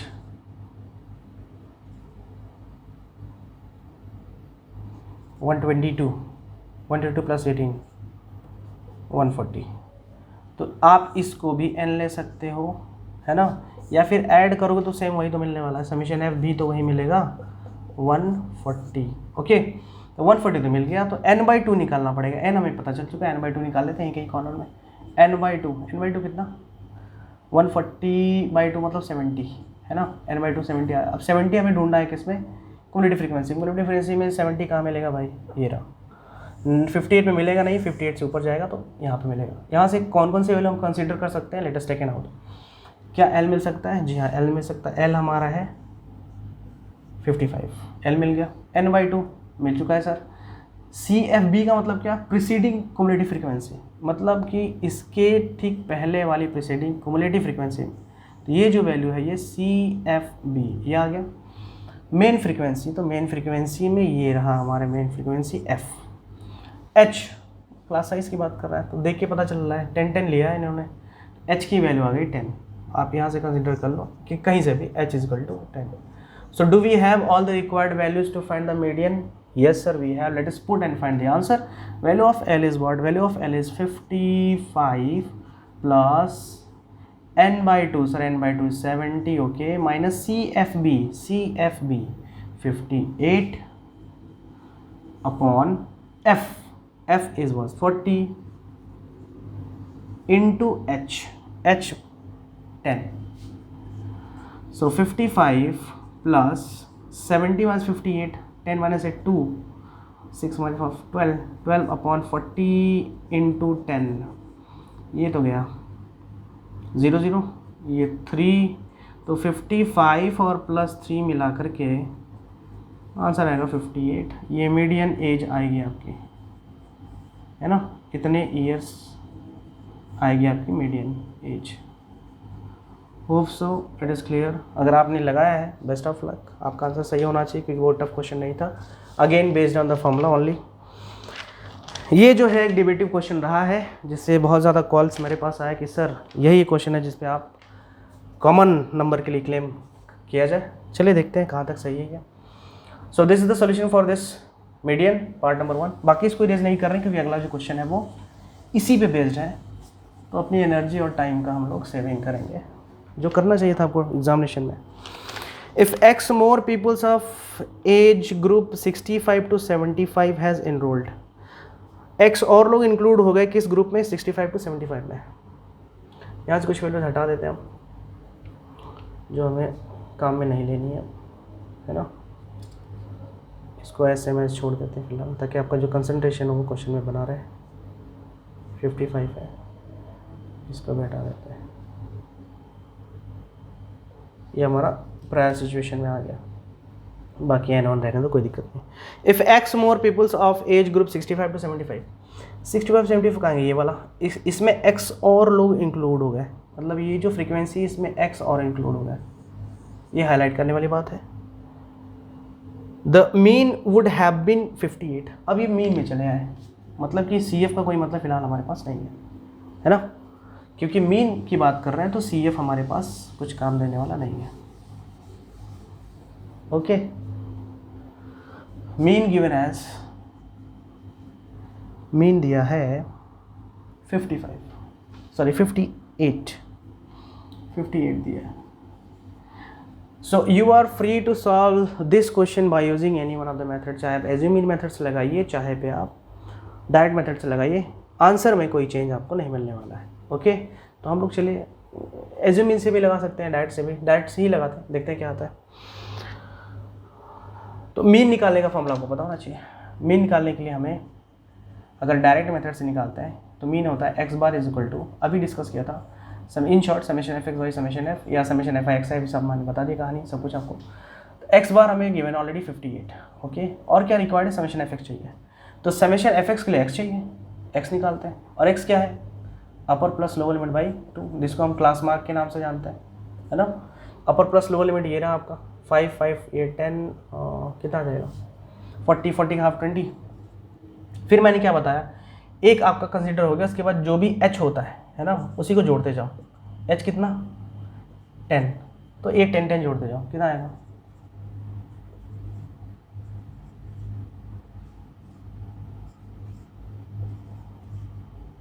कितना ही आएगा?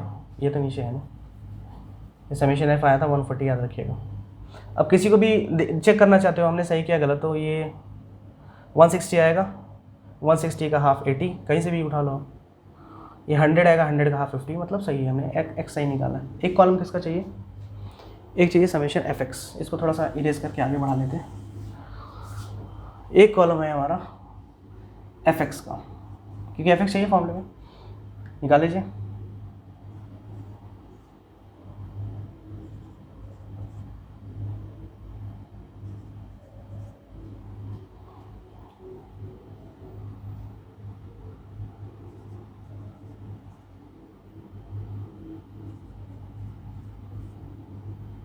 ये मल्टीप्लाई ध्यान से करना है आपको, क्योंकि ये 70 का दोनों में होगा, है ना, 70 का 24 में, तो कितना आ जाएगा?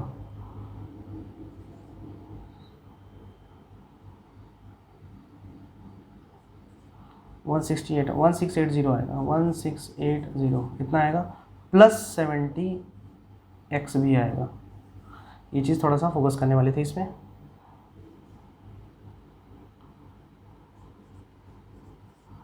तो इनको छोड़ करके बाकी सबको ऐड करेंगे और आगे +70x लिख देंगे। बाकी मल्टीप्लिकेशन आप चेक कर लीजिएगा, सब कुछ सही है। हाँ बाकी सब सही है, कोई दिक्कत नहीं। ये यूनिट प्लेस का ऐड कर लीजिए, यहाँ पे 0 आया।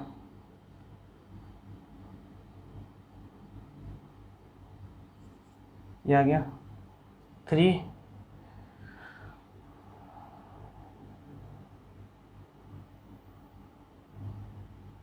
ये 0 हो गया, 23 2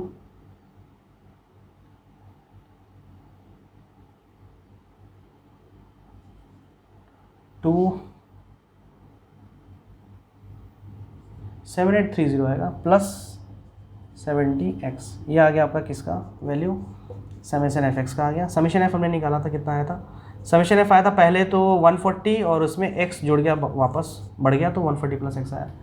late us apply the formula, x bar is equal to summation F x by summation F. So x bar it is already given, कहाँ गया, उड़ा दिया क्या मैंने, 58 था, तो 58 is equal to summation F X लिख लो, 7830 + 70x upon summation F 140 + x, 140 + x, cross multiply कर दो तो 140 × 58 कर लो, 140 58 14 और 58 कर लो,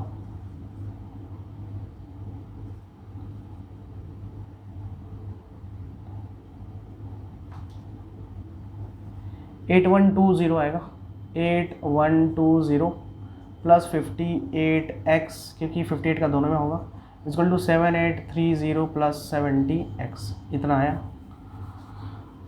देन आफ्टर 8120 में से 7830 माइनस करेंगे, इज इक्वल टू 70x में से 58x माइनस कर लेंगे, तो ये आ गया x, ये 12x आया, 0920, तो 290 इज इक्वल टू 12x आया है, तो 290 upon 12 is equal to x, 2 से डिवाइड कर देंगे क्या, इसको डिवाइड कर दो, 290 डिवाइड बाई 12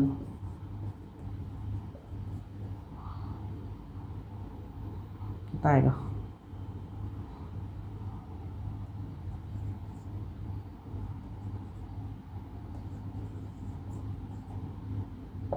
पॉइंट मारा,